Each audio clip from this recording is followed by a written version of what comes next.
SIR সম্পর্কিত গতকাল একটা শুনানি ছিল সুপ্রিম কোর্টে। সেই শুনানি আপনারা হয়তো শুনেছেন। শুনানিতে একজন বিচারপতি জয়মাল্য বাগচি, মাননীয় বিচারপতি, যিনার নামও লজিক্যাল ডিসক্রিপেন্সিতে ছিল বানান ভুলের জন্য, উনি বলেছেন, বিচারপতিদের মতো কথা বলেছেন যে অথেন্টিক ভোটার্স বাদ যাওয়াটা অত্যন্ত কষ্টের, বেদনাদায়ক।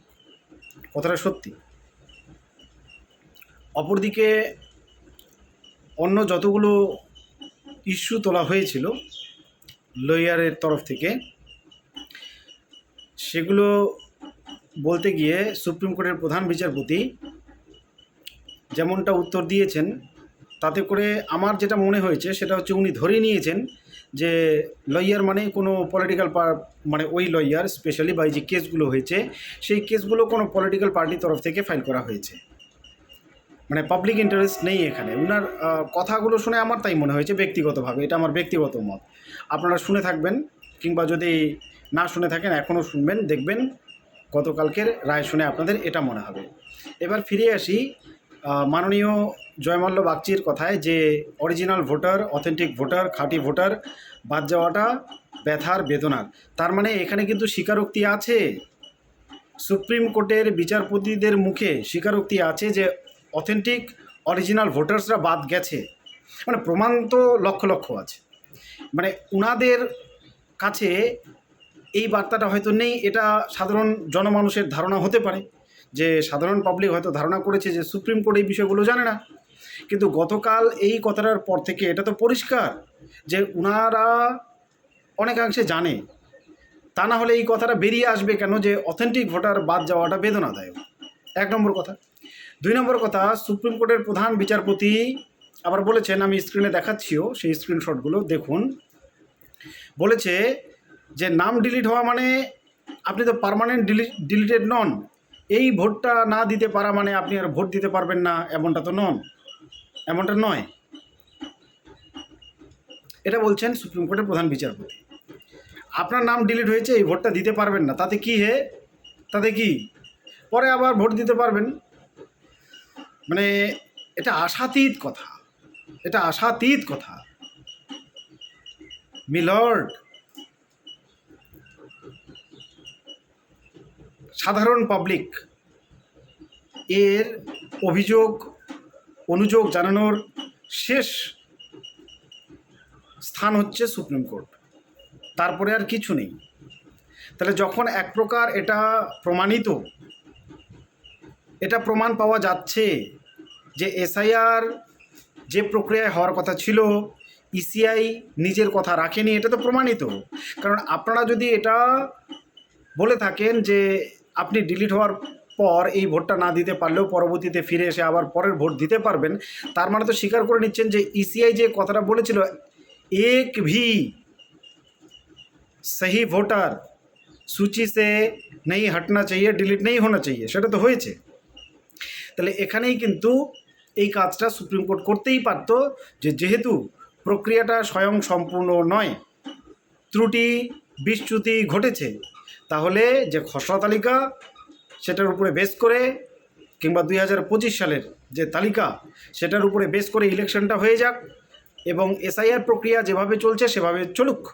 এত তাড়াহুড়োর তো কিছু নেই। যারা আন্ডার অ্যাডজুডিকেশন আছে তারা থাকুক, তাদের বিচার প্রক্রিয়া চলুক, বিচার হোক, পরে ইলেকশন হয়ে যাওয়ার পরে সুস্থ মস্তিষ্কে শান্ত বাতাসে বসে বিচারপতিরা প্রত্যেকটা কাগজ খুঁটিয়ে দেখে বিচার করে যাদের ডিলিট হওয়ার তাদের ডিলিট করে দিক, কিন্তু যারা ন্যায্য বিচার পাওয়ার তাদের ন্যায্য বিচার দিক। আকাশে বাতাসে তথ্য এবং কথা তো অনেক, শোনার মানুষের অভাব, সত্যি কথা বলার মানুষের অভাব, কিন্তু সত্য কোনো দিন চাপা থাকে না। আপনারা একটা বিষয় হয়তো লক্ষ্য করেছেন যে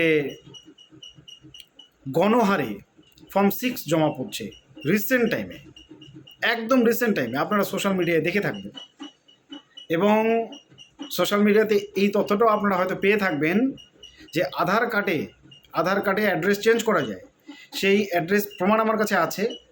সেই অ্যাড্রেস চেঞ্জ করার পর বহিরাগত মানুষ বাংলায় ভোট তুলতেছে ফর্ম 6 ফিল আপ করার মাধ্যমে। বহিরাগত মানুষ, সোশ্যাল মিডিয়ায় দেখে থাকবেন। এগুলো কি? দ্বিতীয়ত, আমি যেহেতু অ্যাক্টিভলি ইউটিউবে কাজ করছি, সোশ্যাল মিডিয়ায় অ্যাক্টিভ আছি, আমাকে অনেকে প্রশ্ন করেন এবং অনেকের সমস্যার সমাধান দেওয়ার আমি চেষ্টা করি। কতটা দিতে পারি জানি না, চেষ্টা করি। তো সেই সমাধান আমি যাদেরকে দিয়েছি, ওনাদের মধ্যে অনেকে আবার ফিরে এসে আমাকে জানাচ্ছেন যে দাদা, ফর্ম 6 ফিল করেছিলাম, আপনার কথা মতো ভোট আমার উঠে গেছে। এরকম অসংখ্য জানাচ্ছে। এটা কিন্তু সুসংবাদ, এবং জানতে চাইছে আমার কাছে যে এখন ওনারা ভোট দিতে পারবে কি না। অবশ্যই পারবে, যেহেতু ফর্ম 6 ফিল আপ করেছিল, সেটা অ্যাকসেপ্ট হয়েছে, হিয়ারিং হয়নি। এটা আপনাদেরকে জানিয়ে রাখলাম। অ্যাকসেপ্ট হয়েছে, নিউ এপিক জেনারেট হয়েছে, তাহলে সে ভোটে তো অংশগ্রহণ করতেই পারবে। এবার যে কথাগুলো আমি বলতে চাই না, কিন্তু ফ্যাক্ট ইজ ফ্যাক্ট, সেটা বলতেই হবে। নামগুলো যদি আপনাদের স্ক্রিনশট করে দেখাতে চাইলাম না, কারণ প্রিভিয়াসলি এ কারণে ব্যক্তিগত কারো নাম ডিসক্লোজ করতে চাইলাম না। এক্ষেত্রে অসংখ্য নাম, অসংখ্য, তারা সব কিন্তু আদার দেন মুসলিম। একজন মুসলিম সম্প্রদায়ের ভাই বোন কিন্তু উঠে এসে এই কথাটা বললো না যে দাদা আমিও ফর্ম 6 ফিল আপ করেছিলাম, আমার নামটা উঠেছে। মানে আমার কমেন্ট বক্সে অ্যাটলিস্ট এসে কিন্তু জানায়নি। এই চলছে। তারপরেও যাদের গায়ে ছ্যাঁকা লাগে, যাদের ব্যক্তিত্ব এবং মস্তিষ্ক বিকৃত দুটো বানান, দুটোই উনাদের ক্ষেত্রে প্রযোজ্য। একটা কয় রি ফালা দিয়ে, আর একটা কয় রফালা রশ্মি দিয়ে। মেরুদণ্ড বিকৃত এবং মস্তিষ্ক বিকৃত। তারা দেখবেন এখানে এসে আলফাল কমেন্ট করে যাবে। ইনাদের থেকে সেফ দূরত্ব বজায় রাখুন। কারণ আপনাদের বলছি, আজকে যে ইনারা হাসছে, ইনাদের হাসির দিন কিন্তু বেশি দিন নেই। কেন? কারণ ইনারা সেই বিপদটাকে প্রশ্রয় দিচ্ছে। সত্যটা ইনারা জানে। একটা শ্রেণীকে টার্গেট করা হলে ইনারা বেশ খুশি হয়, এবং সেটাই হচ্ছে। সেই শ্রেণীদের মধ্যে ইনাদের বন্ধু আছে, পাড়া প্রতিবেশী আছে, দীর্ঘদিনের শুভান্যুধেয়ী আছে, যিনাদের দ্বারা ইনারা উপকৃত, এরকম প্রচুর আছে। কিন্তু যেহেতু মস্তিষ্কটা বিকৃত এবং মেরুদণ্ডটা বিক্রি করে দেওয়া হয়েছে, সে কারণে ইনাদের মুখের কথাগুলো বর্তমানে অমৃতবাণীর মতো।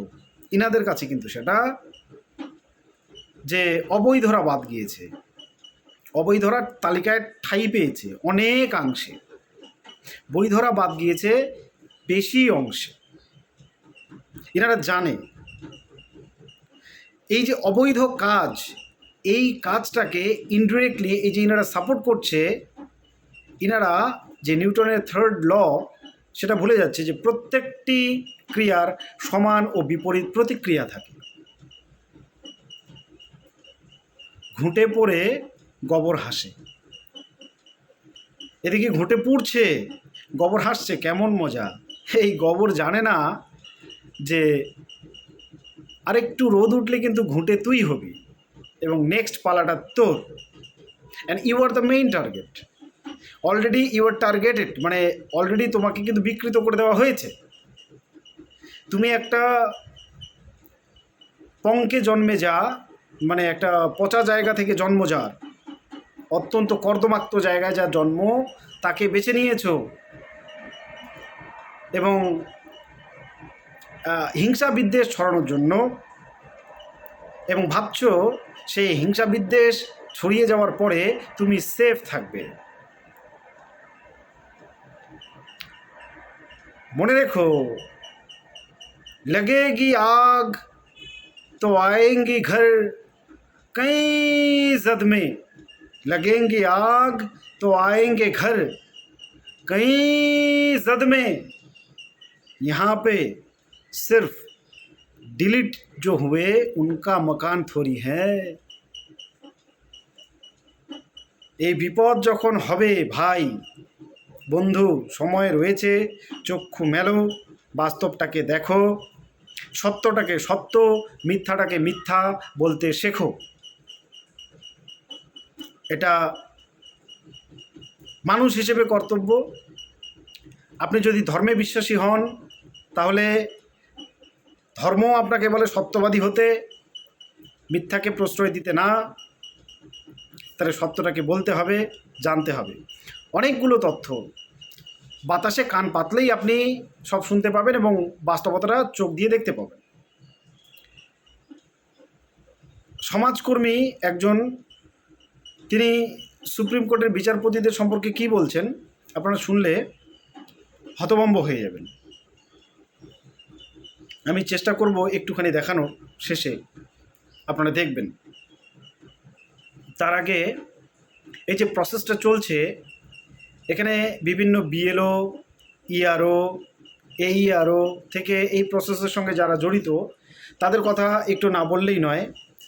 কি উদ্যম নিয়ে, কি উৎসাহ নিয়ে, কি স্পিরিট ছিল যখন কাজটা শুরু হয়। রাতের ঘুম বাদ দিয়ে, শরীর স্বাস্থ্যের কথা খেয়াল না রেখে যাতে একটা সুন্দর ঝাড়াই বাছাই করা পরিষ্কার পরিচ্ছন্ন ভোটার তালিকা তৈরি হয়, এ কারণে সবাই ঝাঁপিয়েছিল।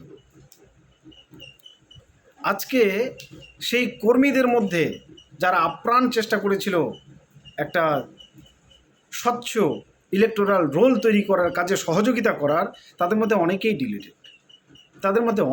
ডিলিটেড, অসংখ্য তাদের মধ্যে, আধিকারিকদের মধ্যে ডিলিটেড। কেন? আন্ডার অ্যাডজুডিকেশন ছিলেন। এই আন্ডার অ্যাডজুডিকেশন কিছু তো বলা যাবে না, কারণ বিচার প্রক্রিয়ার অধীনে রয়েছে এবং বিচারপতিদের উপর কথা বলা যায় না। আপনার সাথে যদি অন্যায় হয় তাও যদি কথা বলা না যায় তাহলে সেটাই বড় অন্যায়, সেটা বড় অন্যায়। আন্ডার অ্যাডজুডিকেশনে যে সমস্ত অ্যাডজুডিকেটিং অফিসার্স আর জজ সাহেবরা আছেন, ওনারা যখন একটার পর একটা সাপ্লিমেন্টারি তালিকা যুদ্ধকালীন তৎপরতায় পাবলিশ করছে, এবং এরকম একটা ধারণা তৈরি হতেই পারে যে যে যুদ্ধকালীন তৎপরতায় পাবলিশ হচ্ছে এই কারণে হয়তো ওনাদের ভুল ভ্রান্তি হচ্ছে এবং অসংখ্য অথেন্টিক নাম ডিলিট হয়ে যাচ্ছে। কিন্তু বাতাসে কান পাতলে যে তথ্য পাওয়া যাচ্ছে সেটা একটু ভিন্ন। যখন চেপে ধরা হচ্ছে নানা জায়গায় যে এত অবিচার কেন, এই যে ডিলিট হয়েছে, এরকম অসংখ্য মানুষ আছে যার সমস্ত ডকুমেন্ট রয়েছে, সেলফ ভোটার, সেলফ ম্যাপড, 2002 নিজে রয়েছে এবং কোথাও কোনো ভুল নেই, তারপরেও ডিলিটেড। তাহলে চেপে ধরার জায়গা তো রয়েছে। তখন আকাশে বাতাসে যে তথ্যগুলো ঘুরে বেড়াচ্ছে যে ইহা সে কুছ নেই হো রা, সব দিল্লি সে হো রা। দিল্লি কা লাড্ডু সম্পর্কে তো আপনারা শুনেছেন। এই দিল্লি কা লাড্ডু যারা খেয়েছে তারা পস্তাচ্ছে, আর এই যে জো নেই খায়া বেঙ্গল কা আদমি, ये लोग भी पछता रहे हैं कि ना जाने क्या होगा। গ্যাস নিয়ে ভাবুন, পেট্রোল নিয়ে ভাবুন, তাহলে বুঝে যাবেন বাস্তব চিত্রটা যে 56 ইঞ্চির অবস্থা বর্তমানে কি। গ্যাস বুকিং নিয়ে যারা চিন্তিত তাদেরকে বলবো চিন্তা করবেন না। আমাদের যে নরোত্তম রয়েছেন, যিনি অজীব নিজেকে ডিক্লেয়ার করেছেন, মানে বায়োলজিক্যাল নয়, অজীব প্রাণী, উনি কিন্তু পদ্ধতি বাতলে রেখেছেন। গট্টর কা গ্যাস, একটা গট্টর বানান, হিন্দি তো আপনারা আবার কম বোঝেন, একটা গর্ত বানান, সেখানে পচা নোংরা জলাশয়ের নালা কেটে দিন, ওখানে জমা হবে এবং আপনার যে গ্যাসের পাইপ সেখানে ফেলে দিন, এটা দিয়ে রান্না হবে আপনার। And this is the best method now invented by Modiji. ইউটিউবে ভিডিওগুলো অ্যাভেলেবেল আছে মোদিজির, একটু দেখে নিন, দেখে নিয়ে অ্যাকর্ডিংলি কাজ করুন। আপনার গ্যাসের সমস্যা, মানে যে গ্যাস দিয়ে রান্না হয় সেই গ্যাসের সমস্যা দূর হয়ে যাবে। মোল্লাদের গ্যাসের আশা বাদ দিন। किसी छोटे से नगर में नाले के पास कोई चाय का ठेला लेकर के खड़ा रहता था, चाय बना करके बेचता था। अब कोई चाय बनाने की बात आती है तो मेरा ध्यान जरा जल्दी जाता है।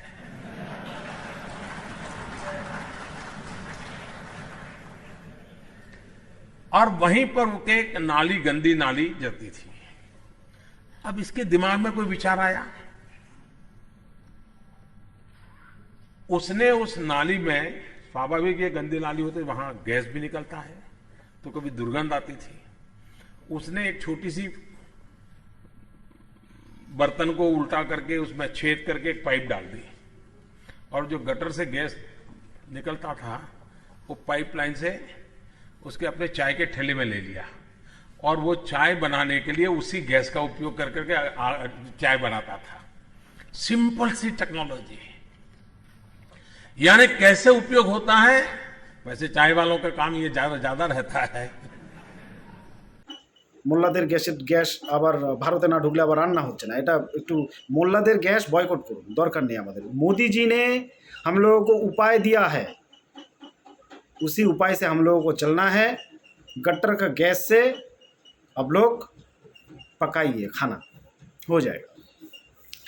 আচ্ছা, দিল্লির তথ্যটা, দিল্লি কা লাড্ডুতে আমি ভুলে গেলাম, এই কারণে বলতে ভুলে গেলাম। দিল্লির তথ্যটা হচ্ছে যে এই যে নাম ডিলিশনগুলো, এগুলো দিল্লি থেকে হচ্ছে, মানে কন্ট্রোল তো ওখানে ইসিআই এর কন্ট্রোল রুম, সেখান থেকে হচ্ছে। এটার বাস্তব ভিত্তি কতখানি আছে জানা তো নেই, তবে সন্দেহ প্রকাশ করতে তো আর কোনো ট্যাক্স লাগে না, তাই মানুষ করছে সন্দেহ প্রকাশ। কারণটা কি? কারণটা হচ্ছে যে জুডিকেটিং অফিসারদের দ্বারা এত ডাহা ভুল হওয়ার সম্ভাবনা যথেষ্ট কম। দীর্ঘদিনের অভিজ্ঞতা সম্পন্ন মানুষ ওনারা, এবং ডিলিট করতে গেলে যে একটা কারণ উল্লেখ করতে হবে এটা ওনারা জানে। তাহলে কারণ ছাড়া অকারণে ডকুমেন্ট থাকা সত্ত্বেও অথেন্টিক ভোটারদের অকারণে ওনারা ডিলিট করবে, এমনটা না ভাবাই ভালো। তাহলে এখানে কোনো খেলা হলে হতেও পারে উপর থেকে, যেটা শোনা যাচ্ছে। এই হচ্ছে বাস্তব চিত্র। আর কিছু মানুষের ভেগধারী অমানুষ রয়েছে যারা এই পরিস্থিতির মজা নিচ্ছে। আমি যে তথ্যগুলো দিলাম, একটু শুধু চোখ কান খোলা রাখুন, তাহলে জেনে যাবেন যে যেগুলো বললাম সেগুলো বাস্তব নাকি মিথ্যা। এবার আসি এই সম্পূর্ণ এসআইআর প্রক্রিয়ায় সুপ্রিম কোর্টের ভূমিকাটা কেমন ছিল, আমাদের অভিভাবক সংস্থা, সেটা নিয়ে আমি না বলে সমাজকর্মীর মুখ থেকেই শুনুন, বিষয়টা বেশি ভালো হবে। সর্বোচ্চ আদালত যে দমকলের ভূমিকায় নেমেছে, আমরা বুঝতে পারছি না সর্বোচ্চ আদালত নাকি এটা দমকল। মানে এই কথাটা বলার অর্থ এটাই যে এখন কোনো কিছুই আর নির্বাচন কমিশনের হাতে নেই।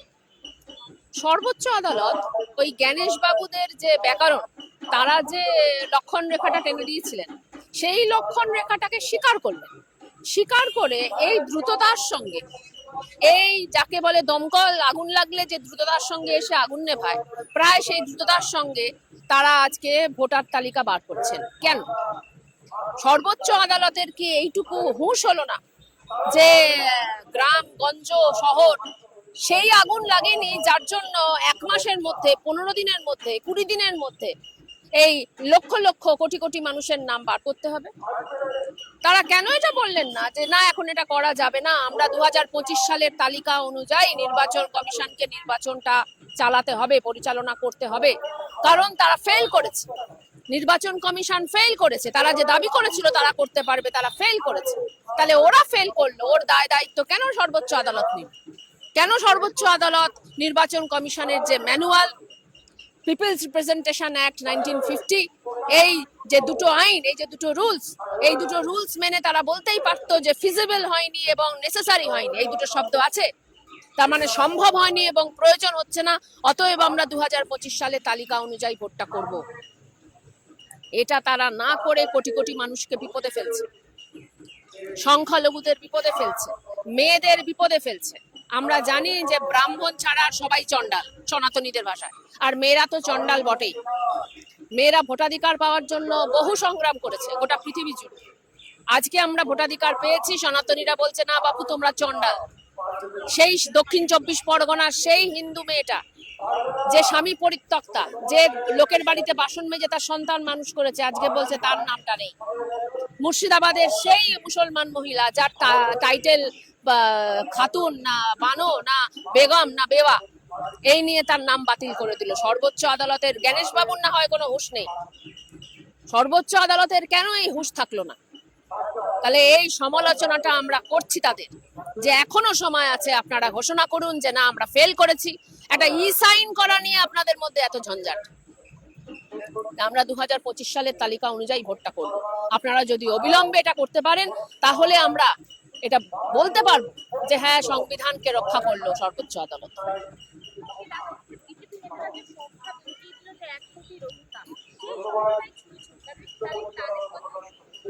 কিছুই তাদের কথা যৌক্তিক হচ্ছে না। বিজেপিরা বলছিল সেটা হচ্ছে যে 1,20,00,000 রোহিঙ্গা এবং ঘুষপেটিয়া, কেউই রোহিঙ্গা এবং ঘুষপেটিয়া না। তাদের যারা সমর্থক এখন তারাই বলছে যে না, বিজেপিকে ভোটটা দেওয়া যাবে না। তাদের যে সমর্থকরা, যাদের পরিবারে একজনের ভোটাধিকার নেই, একজনের ভোটাধিকার আছে, যার ভোটাধিকার নেই সে যার ভোটাধিকার আছে তাকে বলছে যে না, আর বিজেপিকে ভোটটা দেওয়া হবে না। কিছুই মেলেনি। অতএব তারা যেটা ভেবেছিল তার কিছুই মেলেনি, তাদের সর্বনাশ সামনে।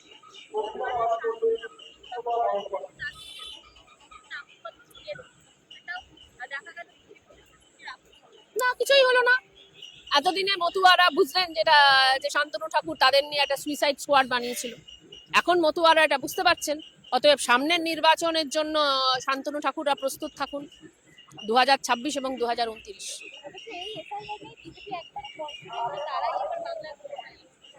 এটা তো ধরুন এখন 400 পার 200 পার, এখন ওই কনফিডেন্স তো তাদের দেখাতেই হবে। বিজেপির সমর্থকরা এবারে তাদের পরিবারের লোকজনকে, পাড়ার লোকজনকে স্পষ্ট করে বোঝাচ্ছে যে আর বিজেপি নয়। কোনো ঘটনাই নয় ওটা। ওদের যে রুটটা ছিল, পুলিশ যে রুটটা করে দিয়েছিল, সেই রুটে ওরা যায়নি। ওরা আইন ভঙ্গ করেছে। 2 নম্বর হচ্ছে ওই বিল্ডিংটার ওপরে একটা সবুজ পতাকা, মুসলিম পতাকা ছিল, কিছুদিন আগে ঈদ ছিল। দেখা গেছে স্পাইডারম্যানের মতো একটা ছেলে ওপরে উঠে সেই সবুজ পতাকাটাকে আগে সরানোর চেষ্টা করেছে, অনেকক্ষণ ধরে নাড়ানাড়ি করেছে, তারপরে গিয়ে ওখানে ওই গেরুয়া পতাকাটা টাঙিয়েছে। ফলে তো গোটা ব্যাপারটাই, বেশি কথা বললে ওদের আজকে জেল হবে, এছাড়া আর কিছু না। পুলিশের যে রুট, সেই রুট ওরা ভঙ্গ করেছে, এইটুকুর জন্যই যারা সংগঠক তাদের জেল হবে। সব শুনলেন। এই নির্ভীক সমাজকর্মীকে আমার অন্তরের শ্রদ্ধা জানাই। আপনারাও সত্য বলতে শিখুন, সত্যের সঙ্গ দিতে শিখুন, দেশকে ভালোবাসুন, মানুষকে ভালোবাসুন, বিপদে মানুষের পাশে থাকার চেষ্টা করুন। জয় হিন্দ।